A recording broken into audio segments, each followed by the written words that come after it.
I stumbled through the door, mentally exhausted and physically weak. The door behind me closed and I realized where I was. I was outside.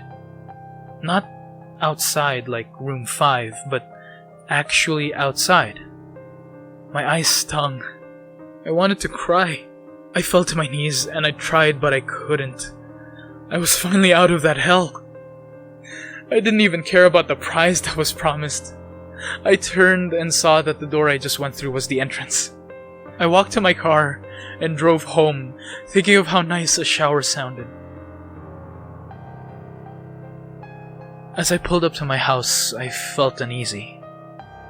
The joy of leaving NoEnd House had faded and dread was slowly building in my stomach. I shook it off as residual from the house and made my way to the front door. I entered and immediately went up to my room. There on my bed was my cat, Baskerville. He was the first living thing I had seen all night, and I reached to pet him. He hissed and swiped at my hand. I recoiled in shock, as he had never acted like that. Whatever, he's an old cat, I thought. I jumped in the shower and got ready for what I was expecting to be a sleepless night. After my shower, I went to the kitchen to make something to eat. I descended the stairs and turned into the family room. What I saw would be forever burned into my mind, however. My parents were lying on the ground, naked and covered in blood. They were mutilated to near unidentifiable states. Their limbs were removed and placed next to their bodies, and their heads were placed on their chests, facing me. The most unsettling part was their expressions. They were smiling, as though they were happy to see me.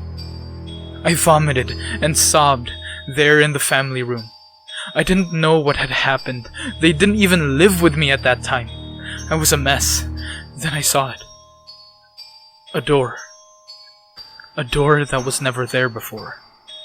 A door with a large 8 scrawled on it with blood. I was still in the house. I was standing in my family room, but I was in room 7. The faces of my parents smiled wider as I realized this. They weren't my parents. They couldn't be. But they looked exactly like them. The door marked 8 was across the room, behind the mutilated bodies in front of me. I knew I had to move on, but at that moment I gave up. The smiling faces tore into my mind. They grounded me where I stood. I vomited again and nearly collapsed. Then the hum returned. It was louder than ever, and it filled the house and shook the walls. The hum compelled me to walk. I began to walk slowly, making my way closer to the door and the bodies. I could barely stand, let alone walk. And the closer I got to my parents, the closer I came to suicide. The walls were now shaking so hard it seemed as though they were going to crumble. But still, the faces smiled at me. As I inched closer, their eyes followed me. I was now between the two bodies, a feet away from the door. The dismembered hands clawed their way across the carpet towards me, all while the faces continued to stare. A new terror washed over me, and I walked faster. I didn't want to hear them speak. I didn't want the voices to match those of my parents. They began to open their mouths, and the hands were inches from my feet. In a dash of desperation, I lunged towards the door, threw it open, and slammed it behind me. Room 8. I was done.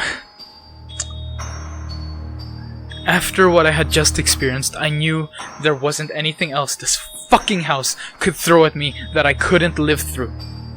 There was nothing short of the fires of hell that I wasn't ready for. Unfortunately, I underestimated the abilities of NoEnd House. Unfortunately, things got more disturbing, more terrifying, and more unspeakable in room 8. I still have trouble believing what I saw in room 8. Again, The room was a carbon copy of rooms 3 and 6, but sitting in the usually empty chair was a man. After a few seconds of disbelief, my mind finally accepted the fact that the man sitting in the chair was me. Not someone that looked like me. It was David Williams. I walked closer. I had to get a better look, even though I was sure of it. He looked up at me and I noticed tears in his eyes. Please. Please don't do it. Please don't hurt me. What? I asked. Who are you? I'm not going to hurt you. Yes, you are. He was sobbing now. You're going to hurt me, and I don't want you to. He sat in the chair with his legs up and began rocking back and forth. It was actually pretty pathetic looking, especially since he was me, identical in every way. Listen, who are you? I was now only a few feet from my doppelganger. It was the weirdest experience yet, standing there talking to myself. I wasn't scared, but I would be soon. Why are you... You're going to hurt me! You're going to hurt me! If you want to leave, you're going to hurt me! Why are you saying this? Just calm down, alright? Let's try and figure this... And then I saw it. The David sitting down was wearing the same clothes as me, except for a small red patch on his shirt, embroidered with the number 9. You're going to hurt me. You're going to hurt me. Please, please, you're going to hurt me. My eyes didn't leave that small number on his chest. I knew exactly what it was. The first few doors were plain and simple, but after a while they got a little more ambiguous. 7 was scratched into the wall, but by my own hands. 8 was marked in blood above the bodies of my parents. But 9... This number was on a person. A living person. Worse still, it was on a person that looked exactly like me. David? I had to ask. Yes? You're going to hurt me. You're going to hurt me now. He continued to sob and rock. He answered to David. He was me. Right down to the voice. But that 9... I paced around for a few minutes while he sobbed in his chair. The room had no door, and similarly to room 6, the door I came through was gone. For some reason, I assumed that scratching would get me nowhere this time.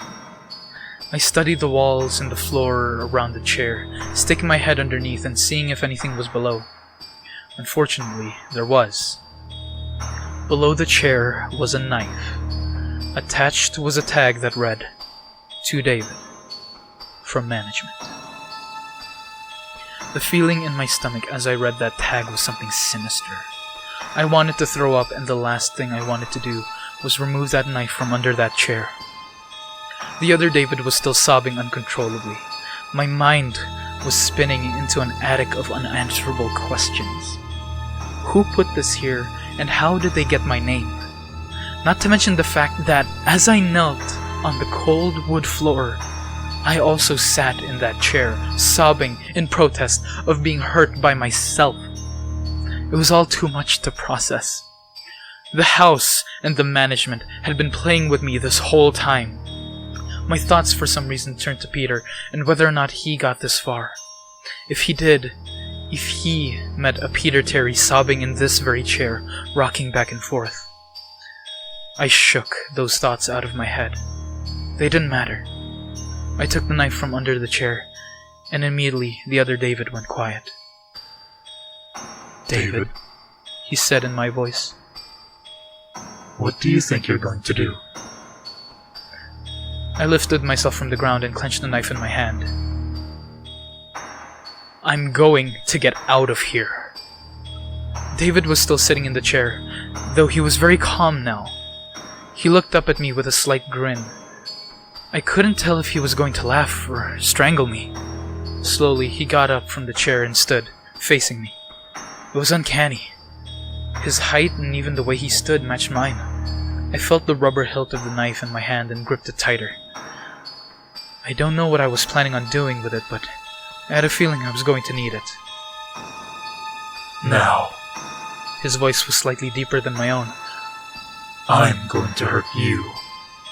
And I'm going to keep you here. I didn't respond. I just lunged and tackled him to the ground. I had mounted him and looked down, knife poised and ready. He looked up at me, terrified. It was like I was looking in a mirror. Then, the hum returned, low and distant. I still felt it deep in my body, though. David looked up at me as I looked down at myself. The hum was getting louder, and I felt something inside me snap. With one motion, I slammed the knife into the patch on his chest and ripped down. Blackness fell on the room, and I was falling. The darkness around me was like nothing I had experienced up to that point.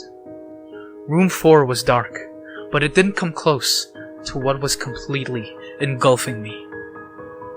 I wasn't even sure if I was falling after a while. I felt weightless, covered in dark. Then a deep sadness came over me. I felt lost, depressed, and suicidal. The sight of my parents entered my mind. I knew it wasn't real, but I had seen it, and the mind has trouble differentiating between what is real and what isn't. The sadness only deepened. I was in room 9 for what seemed like days. The final room. That's exactly what it was. The end. NoEnd House had an end, and I had reached it. At that moment, I gave up. I knew I would be in that in-between state forever, accompanied by nothing but darkness. Not even the hum was there to keep me sane. I had lost all senses. I couldn't feel myself. I couldn't hear anything. Sight was completely useless here. I searched for a taste in my mouth and found nothing. I felt disembodied and completely lost. I knew where I was. This was hell. Room 9 was hell. Then it happened. A light. One of those stereotypical lights at the end of the tunnel. I felt ground come up from below me and I was standing. After a moment or two of gathering my thoughts and senses, I slowly walked towards that light. As I approached the light, it took form. It was a vertical slit down the side of an unmarked door. I slowly walked through the door and found myself back where I started. The lobby of NoEnd House. It was exactly how I left it. Still empty. Still decorated with childish Halloween decorations.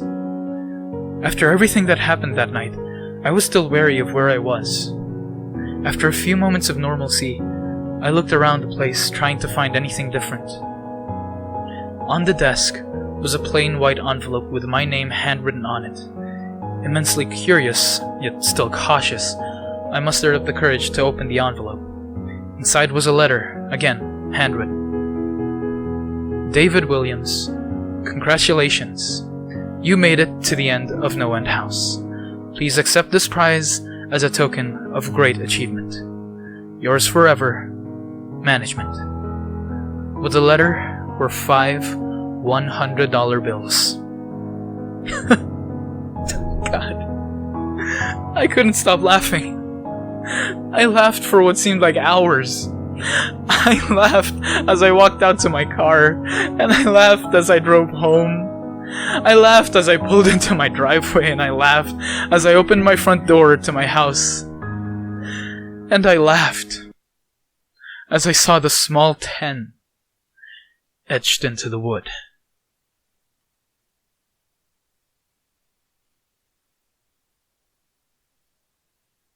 Wow, you guys. Okay, so I've probably told this to a number of you before, but the NoEnd House creepypasta is and always will be my favorite creepypasta of all time. I feel like it's very underrated because, overshadowed by stuff like Ben Drowned and all the other more popular creepypastas. But I will never forget first hearing and reading this creepypasta It's one of my favorites. So I hope you guys enjoyed it as much as I enjoyed reading it. Again, my name is Chester. I'm your best friend on the internet from Stories Untold, and I will see you guys in the next one. Bye-bye now.